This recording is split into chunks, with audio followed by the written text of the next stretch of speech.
দক্ষিণের জেলা বরগুনার আমতলী, পটুয়াখালী, ভোলার ইলিশা, লালমোহন, পিরোজপুরের ভান্ডারিয়া সহ ২২ জেলার মানুষ সদরঘাট থেকে রওনা হয়েছে নিজ নিজ গন্তব্যে। ঘরে ফেরার আনন্দকে সঙ্গী করে এসব রুটের যাত্রীদের সমাগম বেশি দেখা যায় মূলত রাতে। ঈদকে ঘিরে বাড়তি সমাগম সামলাতে ঘাটের নিরাপত্তায় রয়েছে র্যাব, নৌপুলিশ, ফায়ার সার্ভিসের কর্মীরা। যাত্রীরা বলছেন সড়কপথে যানজট আর ভোগান্তি এড়াতেই নৌপথ বেছে নিয়েছেন তারা। আর লঞ্চ কর্তৃপক্ষ বলছে আশানুরূপ যাত্রী নেই এবার ঈদে। লঞ্চটা একটু কমফোর্টেবল, এই জন্য লঞ্চে যাওয়া।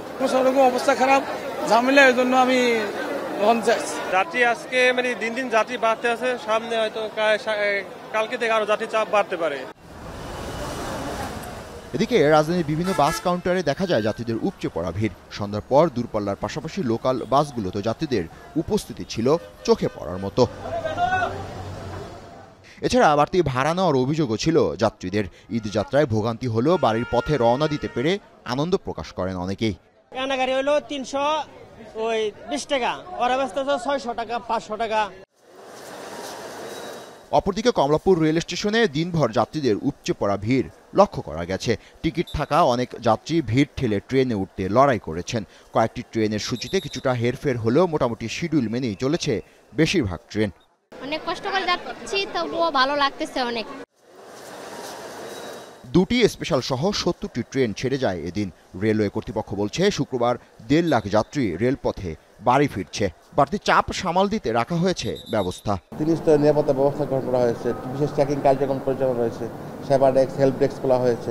এই সব কিছু কিন্তু সমাজের যাত্রীদের কল্যাণে এবং এটা সুফল সমাজের যাত্রীদের পেতে শুরু করেছেন। আন্তনগর ট্রেন সমূহে আমাদের যে আসন সংখ্যা রয়েছে তার মোট আসনের 25% আসনবিহীন টিকিট দিচ্ছি। এরপরেও যাদের টিকিট দেওয়া সম্ভব হচ্ছে না তাদের জন্য আমরা লোকাল মেল কমিউটার ট্রেনের ব্যবস্থা রেখেছি।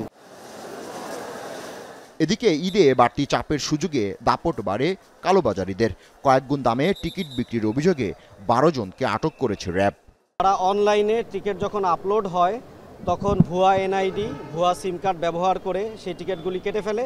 ১০ জনকে গ্রেফতার করতে সক্ষম হয়েছি। এর পাশাপাশি ২ জন, একটি চক্রের 2 জন যারা ঠাকুরগাঁয়ে অবস্থান করছিল তাদেরকে র্যাব ১৩ সহায়তায় ঠাকুরগাঁ থেকে গ্রেফতার করা হয়েছে।